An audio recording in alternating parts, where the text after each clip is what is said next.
Sorry about that. Okay, we're now streaming live on Facebook.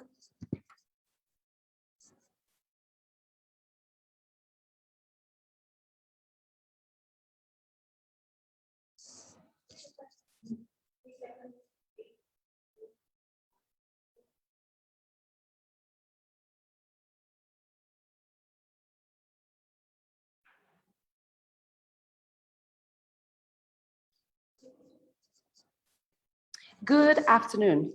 Hello and welcome to the first ever edition of NBO Lit Fest, which is presented by Book Bank.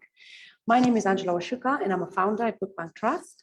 And this festival is anchored in Nairobi's public libraries and is also a celebration of the Macmillan Memorial Library's 90th year. If you're new to the work that we're doing at Book Bank to transform public libraries, please visit bookbank.org to explore our grand vision for public libraries. For now, some house rules. We're keeping all our mics on mute for the duration of the event. And this is a live session and we'll feature a Q&A session at the end of the discussion. So you can submit your questions using the Q&A button on the right hand of your screen. And this session is also streaming live on Facebook. And if you're streaming online, you can also tweet us your questions. Our hashtag is NBO LitFest. And you can also find us using the handle at the Book Bank on Twitter, on Facebook, on Instagram, and on LinkedIn. We'd also love your feedback, so there will be some polls popping up on your screen at various points during the event. Before I hand over to Syokau Mutonga, who will be introducing the session, and the rest and the panel that she'll be speaking to this afternoon, I'd like to thank our funders who worked with us to make this possible: Sharjah World Book Capital, Sigrid Rousing Trust in London, and the Embassy of the Netherlands in Nairobi. We also have programming partners that have been working with us, including the British Council, the Glasgow Women's Library, Sahifa Journal, and Nairobi's Baraza Media Lab. And to all my wonderful colleagues, of course, at Book Bank, who worked for months to deliver this festival, Asanteni Sana, and welcome to all of you. Enjoy this conversation. This conversation will be moderated by Syokau Mutonga. And if any of you have tuned in to the 8 episodes of the first season of our podcast, A Palace for the People, you would recognize her as our resident fact checker. She's an anthropologist who's passionate about people in all places across time, and she's particularly interested in exploring how intersectional approaches can be utilized to study culture on our continent in Africa so as to reveal the hidden networks, systems, and infrastructures that support or undermine collective life and sustainable social change. And you'll be hearing a lot of that coming through in this conversation. She leads our research and inventory department here at Book Bank. And when she's not working, she indulges her other passion of teaching foundational music to beginners in piano and music theory. Welcome again. I'm really excited about this conversation, and over to you, Syokau. Thank you very much, Washuka. It's lovely to be here with everyone, and it's interesting that all 4 of us are all humanities people, because we have 3 anthropologists and 1 sociologist. So it's interesting how that conversation is going. I'm very, very excited to be part of this conversation today, because it's something that, of course, I live every day as someone who works at Book Bank, but also just to converse about this with Wangui and Eric, who I've looked up to for quite some time. I met Wangui at the beginning of my anthropology career, and we've remained friends. And Eric, his book, Palaces for the People, has influenced the way that we work at Book Bank. So I'll start by introducing you, Wangui. She's an anthropologist whose work draws on oral histories to think through urban spatial management in Nairobi, especially around the periphery of the city, where you tend to have more people who are not getting access to the things that the city should give every single citizen. Wangui is also a participatory action research coordinator for the Mathare Social Justice Center, which is a community-based organization in Mathare. Mathare is a poor urban settlement in Nairobi, Kenya. And Wangui is also an editorial board member of the online publication Africa is a Country. Karibu sana, Wangui. Auntie Syokau, thank you. And then we have Eric, who is joining us from New York. Good morning, Eric. It's afternoon here in Kenya, but it's morning, and we really want to say thank you so much for making time to join us despite the time difference. Eric Klinenberg is a professor of social science at New York University, and he's also the director of the Institute for Public Knowledge. He's the author of very many books. The one that we will be discussing more today is Palaces for the People, which looks at how social infrastructure can fight polarization and the decline of civic life in societies and cities in particular. He's also written other books like Going Solo, Fighting for Air, Heat Wave, and he's also an editor of the cultural production in a digital age. And Eric's scholarly work has been published in journals, but he has also contributed to other publications like the New Yorker, the New York Times magazine, Rolling Stones, and This is American Life. Welcome, Eric. Thank you so much. I'm delighted to be here. I was really hoping to get a trip to Nairobi out of this, so I'm taking a rain check. Zoom is okay, but you know it's killing my hope to actually visit people in real life. So someday. Yes, this is not the last time we're hosting a LitFest. So hopefully the next one will be live and we can have you here in Nairobi with us. I want to start by Eric, Palaces for the People. This book for us at Book Bank influenced part of our vision of what libraries can be, that inclusive spaces where the architecture and the practices within the space are safe for the community members, but also create a particular type of person who is what a citizen of a city should be. And something that you keep mentioning in the book is social infrastructure. So can you tell us a little bit more about, one, why Palaces for the People and what social infrastructure looks like for you? Yes, I'd be happy to. Let me talk first about this idea of a palace for the people. I'm in New York City today. I'm speaking to you from, one of the wealthiest countries in the history of the world, and during a time when there's a lot more wealth being generated. Some people talk about this moment in the United States as a second Gilded Age. And to walk around, places like New York, you see palaces everywhere, actually. It's an amazing time to be a very, very wealthy person. And it's my view of the way that we've governed in the last several decades that we have made it easier and easier for very affluent people to accumulate more wealth and to build palaces for themselves. And we will have television shows that celebrate the palaces that really wealthy people own. And some of them go on to run our countries as presidents and prime ministers. I think that is a striking departure from another idea about what government can do and what democracy can do. In this other idea, when we build, palaces, we're building something that is for the democratic public. We're building resources that are for citizens, or even for non-citizens who live in that place. And so for me, Palaces for the People is really a kind of metaphor, a symbol for what it means to invest in each other and to use our shared resources, to use our governments to redistribute so that there's more equity in what is becoming an ever more unequal and unjust world.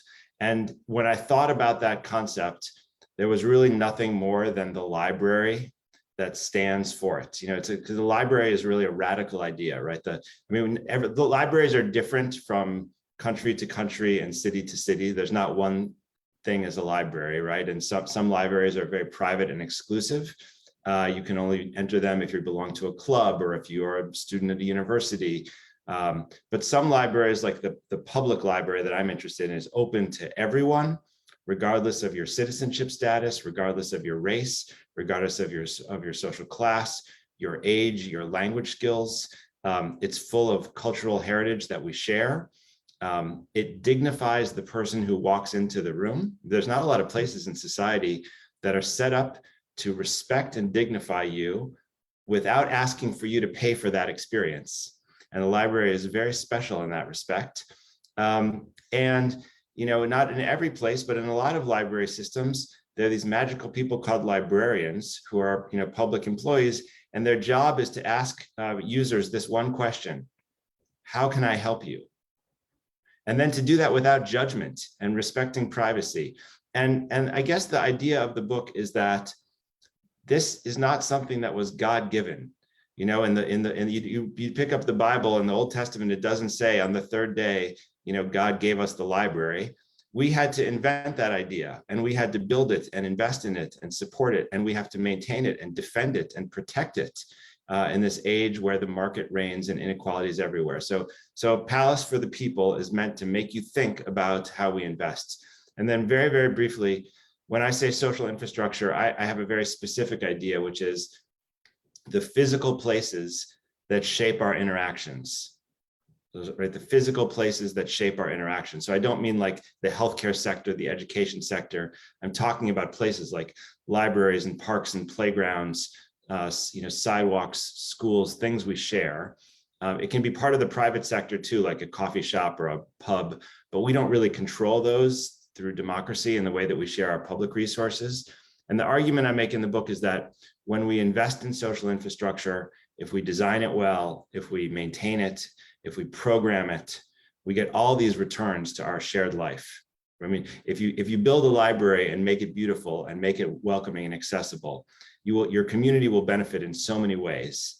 And you will symbolize and express something. If you build a library and then you neglect it so it falls apart and it's got to be closed much of the time, or people can't use it, or the playground you build, the equipment falls apart and there's glass on the surface and kids don't want to go there, then we start to hunker down at home. We go into the private sector, you know, we use our private clubs, and that sense of being part of something that's shared, that's collective, including the project of being a democratic and good society, that project diminishes. So the idea of social infrastructure is it's necessary for our civic and democratic life. I apologize for talking so much. That's the longest I'm going to speak for the next hour. I'm now going to mute myself. No problem. Thank you for that, Eric. You know, if bringing this conversation now to Nairobi City, and this is a post-colonial country, this is a post-colonial city, and this city was actually never built for Black people, the city of Nairobi. And Koi, your work does touch quite a bit on that, because you look at the ordering of the CBD. This is where the Macmillan Memorial Library is, and then, you know, as you go outside of the central business district is now where you begin to see more Kenyans and Black people inhabiting and living there. What does this tell us about social infrastructure in this city and that historical, where that comes from, and the ways in which, especially in Mathare, something different might be happening or has happened? For sure. And thanks, Syokau, and thank you, Eric. Just to talk about Nairobi briefly, but also borrowing Eric's term and then correcting it a little bit. Nairobi was really, the logics of Nairobi are based on establishing anti-social infrastructure. So from the very first tense, because Nairobi is a railway city, Nairobi is an accident of geography, an accident of colonial geography. And so from the very first tents that were established, there was already segregation, even through tents. So the European employees of the Imperial British East African Company, because Kenya was a protectorate, sorry, forgive my cold. Even in those setting up of those tents, there was already segregatory logics established, and that continued on when Nairobi finally became a city in 1920. Even in the planning, even if in our very first official 1948 master plan, there was this bid to make Nairobi a garden city, and that would mean that gardens would be interspersed with the built environment. So in sections where there was built environment, then that would be followed with the garden city model. That was never happened for the so-called native city. So that was perpetuated. And really, even if I know Kaloleni, the Kaloleni Library is a big feature of the book bank project, even Kaloleni, and even if it became later a space for Africans starting from the end of the Second World War, that infrastructure was built for specific subjects. So Kaloleni was a place where Africans who were seen as civics subjects, who adhered to colonial ideologies, who were Christians, who had fought in the Second World War, could live. And so their life was socially engineered. If you look at some of the plans for their houses, like the Ziwani plan for housing, you'll see they were told a kitchen needs to look like this because this will enable particular repertoire of behavior for the women who would need to be particular domestic subjects. Equally, libraries were put there because then they were seen as civic subjects who would adhere to this particular liberal subjectivity that was desired by the colonial government. This is not to say that even if this infrastructure is there, that people will follow it completely, like it's total hegemony. But just to say that the ways in which some of these social infrastructures were envisioned, whether it's the Macmillan Library or the Kaloleni Library, still were based in this very racial and segregatory logics of Nairobi. At the same time, we see people, and some of our work in Mathare shows, people have been establishing this social infrastructure for a long time. And Eric talks about that also in his book on the heat wave, coming together through various formations, whether as chamas, whether young people's bases or places to hang out.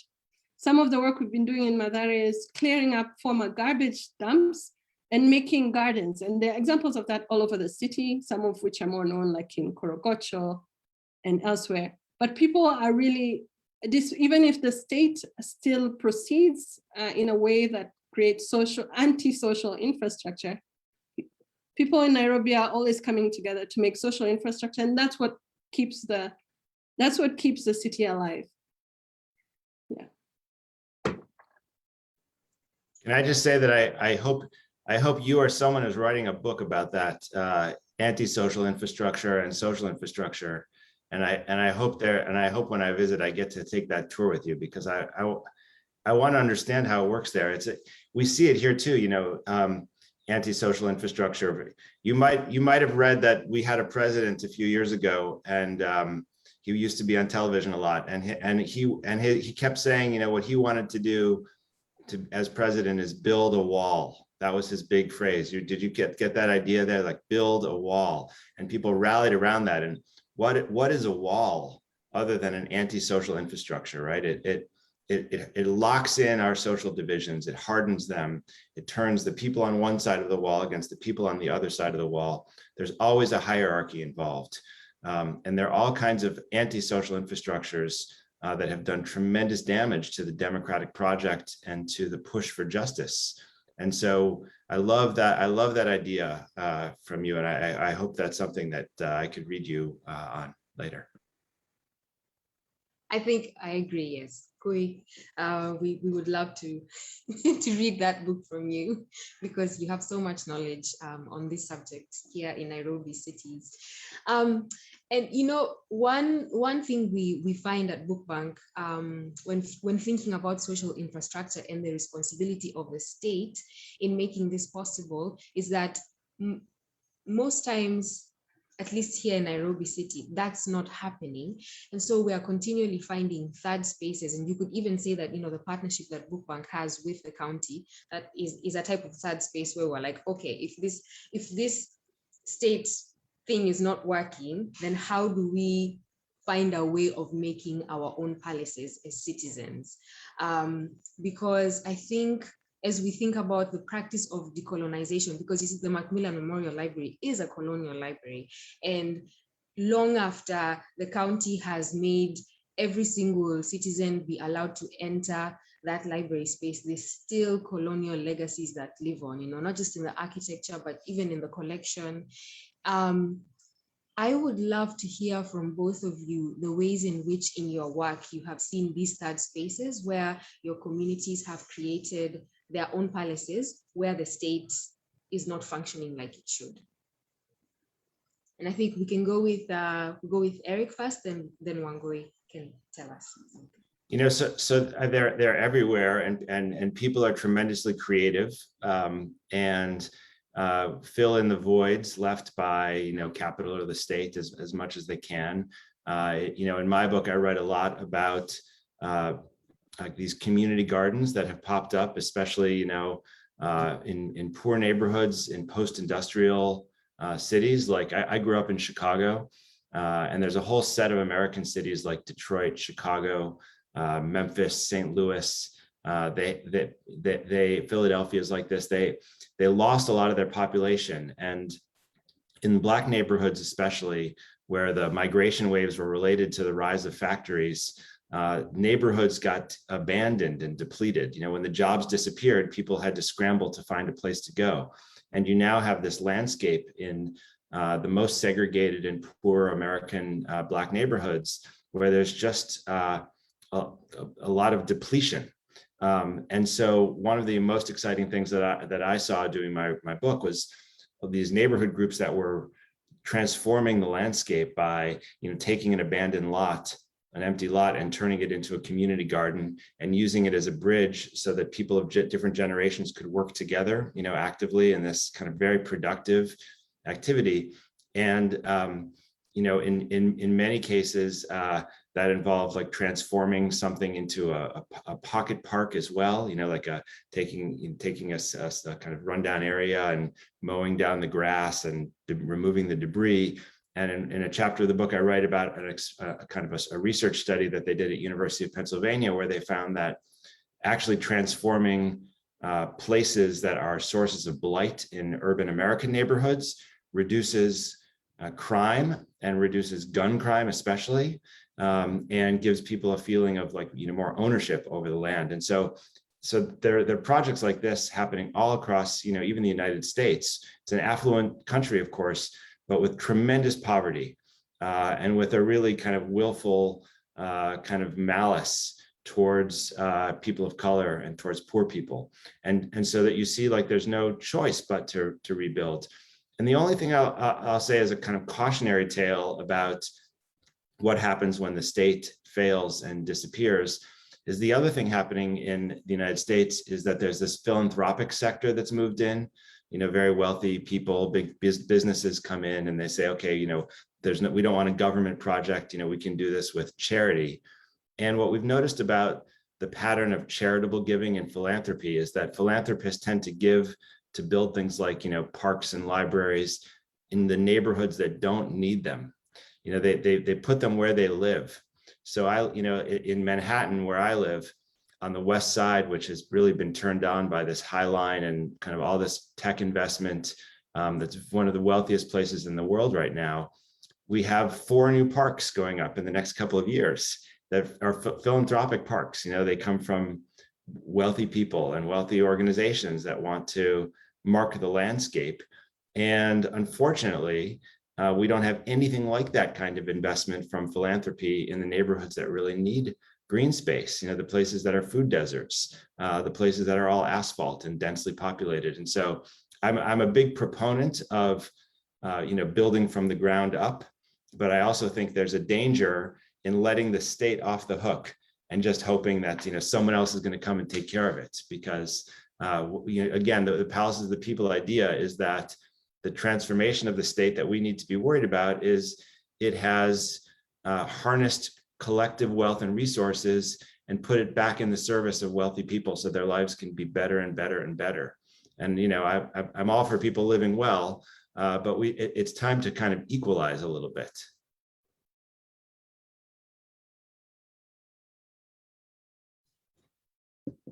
Thanks, Eric. And Syokau, I'm really happy you mentioned the architecture of Macmillan, because that's intentional. It's intentional that it had Roman pillars, because the colonial regime was building buildings to present the face of an inviolate regime, a regime that you could never bring down, a regime or embedded in the concrete, this perception or this veneer that it would never come down. And so that was intentional. And even for me, sometimes when I was younger and a little bit, you know, maybe, yeah, I was a bit intimidating to enter the building. And so I'm happy you bring that in. And because of that, people create third spaces, but we also need to say that because 70% of our population of our city live on only 6% of the surface area of the city, there's rarely any space for third space. So if you have a CBO or a community-based organization like we do in Mathare, that room that you use for homework will be the same room for dancing, will be the same room for meetings, will be the same room for everything, you know, because even if you've given it a third space distinction, there's no space, and that's intentional by the state, that poor people only have this small piece of land for which they don't even have any tenure security. So we can celebrate third space, but we also need to talk about the fact that people don't have any tenure security to augment spaces for community, for the commons, augment spaces to have third spaces. And sure, like in New York, we're contending with lots of privatization. If we think now, one of the only parks that's accessible to Kenyans of all walks of life is Uhuru Park, is now closed for renovations. I don't know if you've seen that, but if you're closed for renovations and it's the only park that's free, where are people going to go? And there's this big fear that it's going to be privatized, it's going to be a wall around it. And so whereas people are creating third spaces, and they have, and that's how the city thrives, really it's in danger of, because there's really no space anymore. And these spaces are being taken away from people. But people are, like I said, creating spaces all the time, but they have to be multi-purpose or multi-use spaces because there's just no space. Yes, I agree. I agree. And see, that's a more difficult conversation and a longer conversation to have, because it's easier for us to excuse the state and do our own thing, but fighting for that place where the state and us as practitioners can then come together and do the right thing. It takes more time. It's a harder struggle, but it's a more sustainable one, and it does then create the public spaces that we need to be the people that we need for ourselves and for our cities and for other generations. I think because we actually will be a few more questions and then we'll start wrapping up.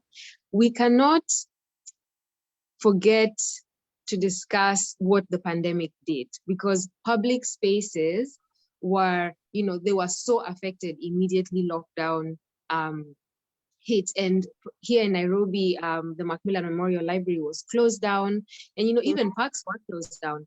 And I think I would love to, I can talk about the experience that we had as library practitioners and how we had to constantly shapeshift and think, how do you continue making the library a palace for the people when there is a virus going around that's taking out people, especially vulnerable people? And it was difficult for us because we also work in Eastlands, that's in Kaloleni and in Makadara, and these are peripheral areas of the city, not in the CBD. So it's difficult to even tell a library user that you can get Wi-Fi and use library services, because this person doesn't have Wi-Fi. That's in the list of needs. Wi-Fi it's not really at the top.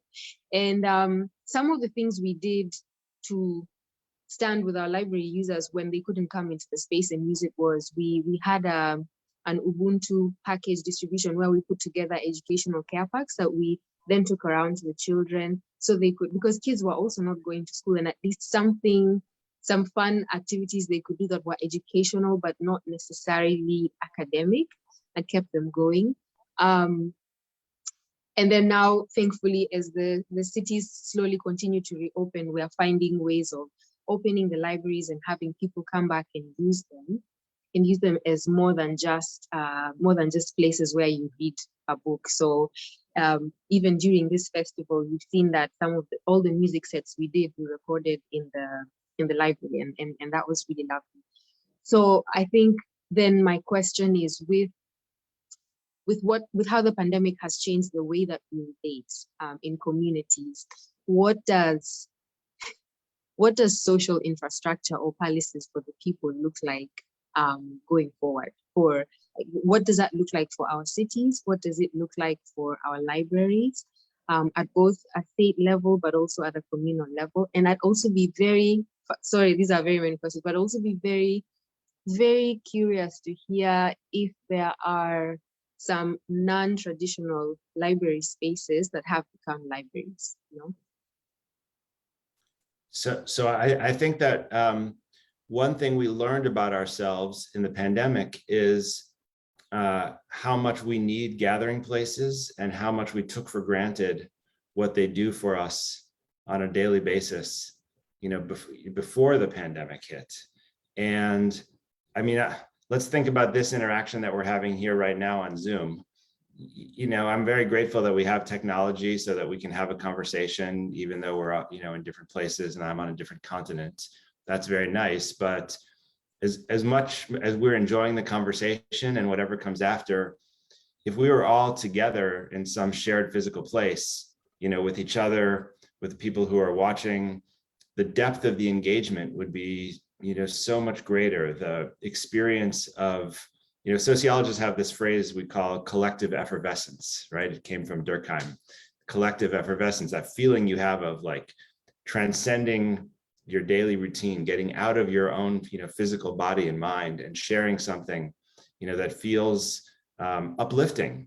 And my sense is that during the pandemic, we, for those of us who have been lucky enough to not get very sick and to survive, we still haven't had a lot of transcendence and collective effervescence and the joy of being together, right? And so the challenge now is to figure out how we do that moving forward.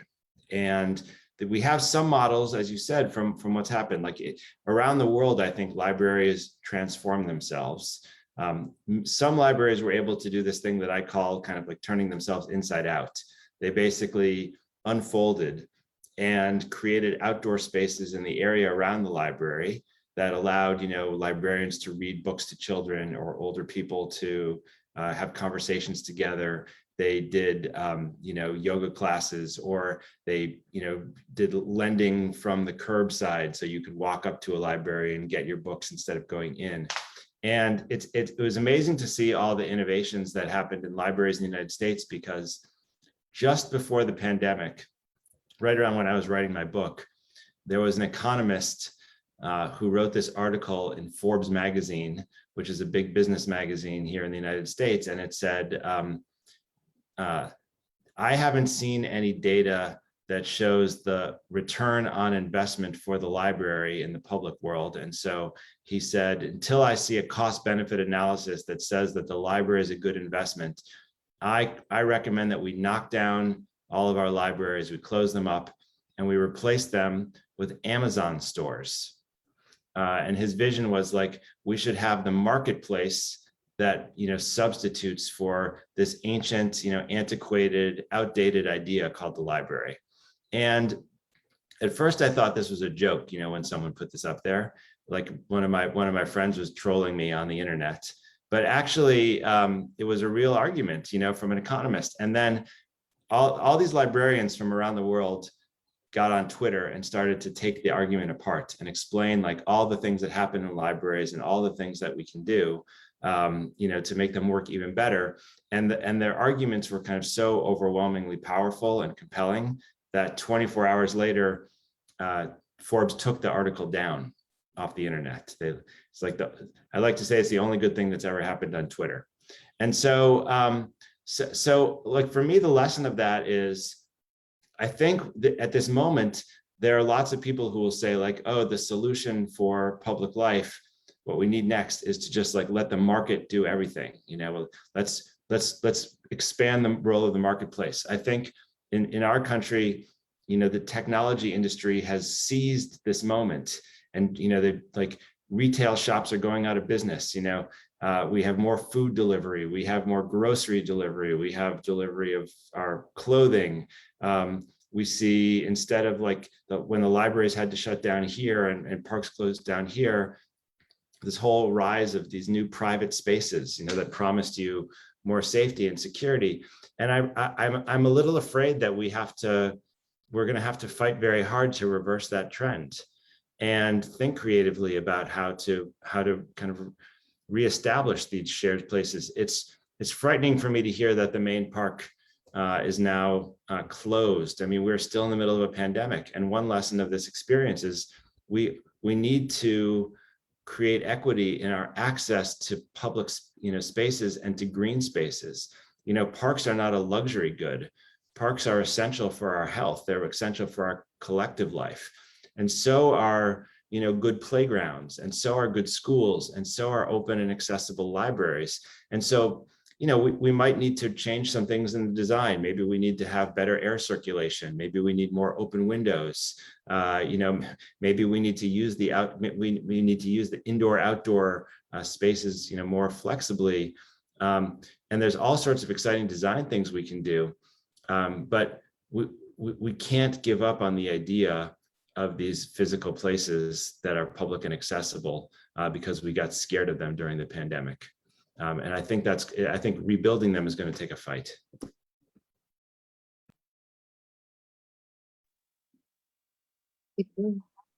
Thanks, Syokau. For sure. I mean, in many senses in Mathare, and I say this not as someone who lives there, obviously I need to own that positionality, but as someone who's worked there for a little bit, the social life of people couldn't change because people live in 10 by 10 shack dwellings.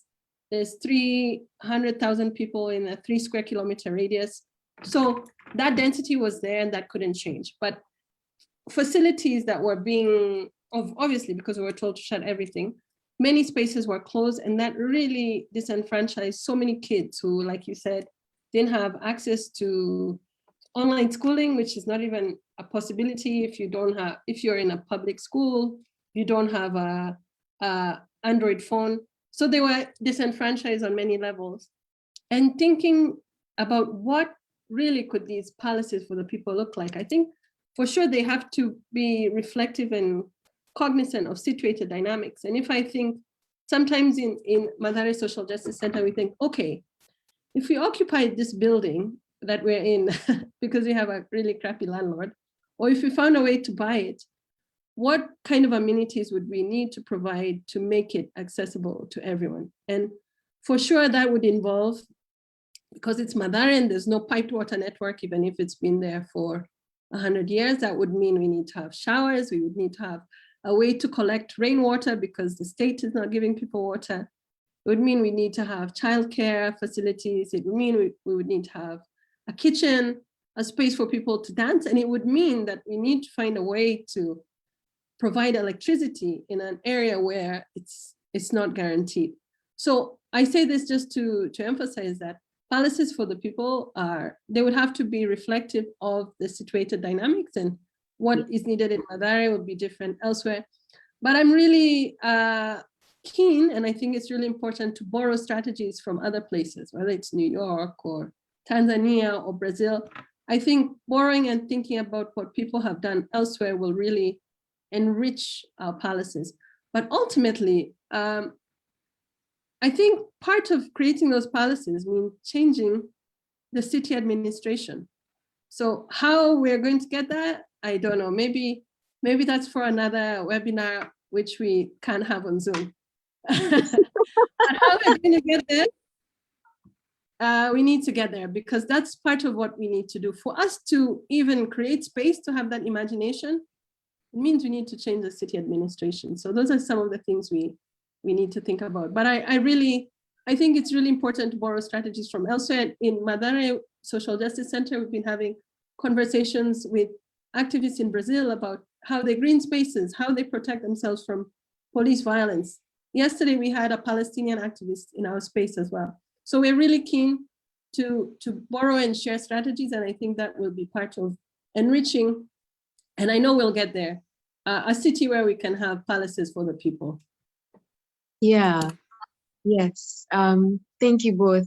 Thank you so much. So we do have 2 questions, and what I think the best way to do this is, so I'll assign both of you a question, and then you can answer it and then conclude.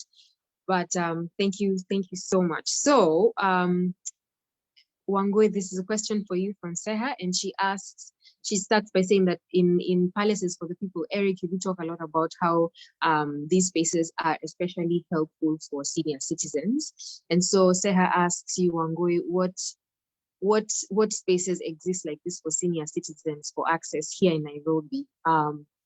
Yeah. And then as you answer that, Eric, I'll assign you your question.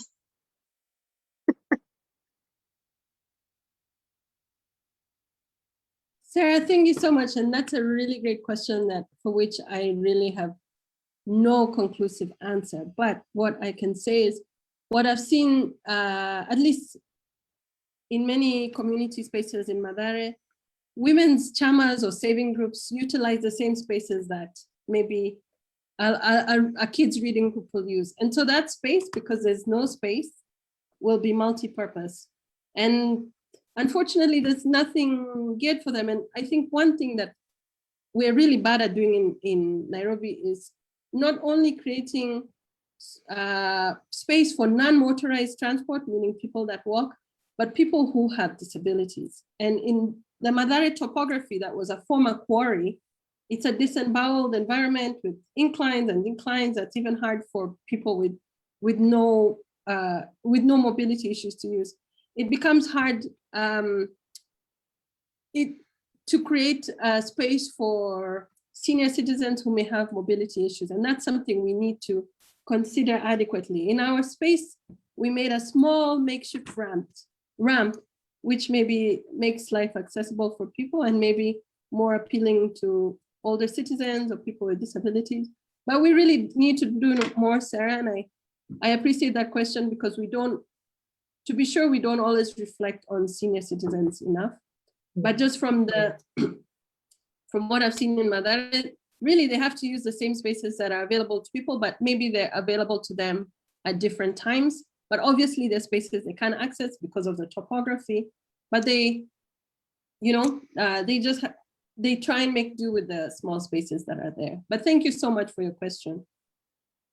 Thank you, Wangui, for that response. So we've got 5 more minutes remaining. And Eric, so very quickly, one of our attendees, Wangui, asks, do we also need to consider health benefits when we're thinking about appropriate social infrastructure?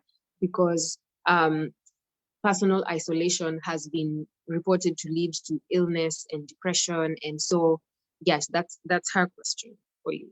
Thank you for that question. There's a chapter in Palaces for the People that's just about, the health benefits of social infrastructure, for drawing people out into the world. It's true that, we have more people who are living alone than ever before. I've, written a book about that. We have, more people who are at risk of isolation if they just stay in their homes. And that was one of the things that made the pandemic experience so hard, right? Is that if you shut down gathering places, whether it's a library or a senior center or a park, there are a lot of people who are literally cut off from physical connection. And that's, very dangerous. Many societies on earth are suffering with, struggles with loneliness. That's a kind of long-standing problem in modern life, but it's one that's, nonetheless serious. And then, there's just all kinds of basic health benefits that you get from living close to green space or a park. In the United States, we talk a lot about the problem of environmental justice, where, some communities that are disproportionately poor, disproportionately Black, are located, very close to polluting industries. They have far less access to healthy green space. And so social infrastructure is the kind of thing that draws you out into the world and into physical life and collective life. And so, right now in my country, we're in this big debate over how much we can invest in infrastructure and what counts as infrastructure. And there's one, the Conservative Party is pushing very hard on the idea that the only thing that counts as infrastructure is, a tunnel or a bridge or an airport. But the argument I'm making is that you can't have a healthy social life and you can't have a healthy democracy unless you have social infrastructure too. We can't take collective life for granted. And we've learned that, I think, again in the pandemic, right? I mean, there's nothing that's less healthy than sitting in your apartment or house all the time and being cut off from other people. It's physically bad for your body, but it's also bad for the body politic, because it means that we come to see ourselves as like separate units and not connected, in each of our parts. And the whole idea of, social justice and of equality is predicated on the bond that we have with other people around us. If we're severed, if the body politic is so fractured and fragmented, the finger has no interest in the fate of the toe. And so why do I care about inequality? Why would I want to, pay taxes to help, create a system that benefits someone else. And I think it's sad, but it's true that in many parts of the world, we've lost that kind of basic kind of connection that motivates the push for social justice in general. People think of themselves, they think of their individual self or their family or their group above all. And we need to do something to break out of that toxic situation. And in my view, the by far the best way to begin is to invest in social infrastructure. Thank you. Thank you. You mentioned body politics, social justice, and I was just like, I can't believe we have to come to the end of our conversation because it feels like it just started. But we do have to put a pause on this. This is a conversation we must continue with both of you, and I hope we can also continue it with everybody who has logged into this conversation. Thank you so much for joining us today. We appreciate all your kind comments and all the questions that you have asked. We also encourage you to continue being citizens who create policies for the people in your different communities. And as Book Bank, we are very, very happy to have people partner with us in this work. So come for a tour if you can, visit the library, or just send us an email and ask us any questions you might have. You can also reach Wangui and Eric if you have further questions for them. They have both published, so you can find them just on Google and read a little bit more about their work. It's very, very, very good work. And in fact, for Eric's books, that's also available on one of our online bookshops. We made it available for the Fest. I can't believe I got to do this. Thank you both. This was just such an honor. Such a pleasure. Thank you for inviting me, and I hope to meet you all in person someday before too long. Yes, same here. Thank you, Syokau, and thanks, Book Bank. And let's change the Nairobi administration in the next Zoom. Yes, next Zoom is Nairobi administration. Noted. So we can talk about how to overthrow them. Okay, great. We now, I just want to thank you for everybody who has come. Thank you, Eric. Thank you, Wangui, once again. Thank you, Liz, for being our sign language interpreter. I now hand over to our digital host to finish this up. So thank you, everyone.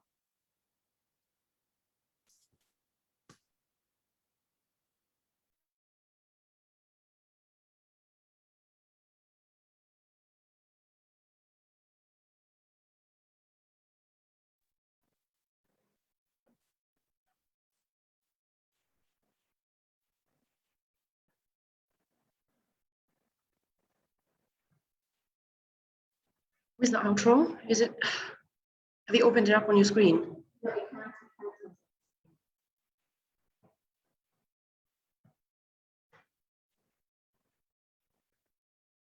Thank you. We've come to the end of this conversation. Thank you to all our panelists. And you can also follow this conversation using the hashtag NBOLitFest. Be sure to follow us on our socials. And thanks again to our funders for making this possible for us. Sharjah World Book Capital, Sigrid Rousing Trust, the Embassy of the Netherlands in Nairobi. For a little bit more on what Dr. Wangui and also what Eric spoke about, you can also tune in to episode 3 of our podcast, A Palace for the People, that covers quite a bit of Nairobi's urban planning past and how these segregated divisions that they spoke about endure in the present day city. Asanteni sana. Our next session is with Lauren Bucas and Wanjeri Gakuru. Thank you so much for joining us and have a lovely evening. Bye.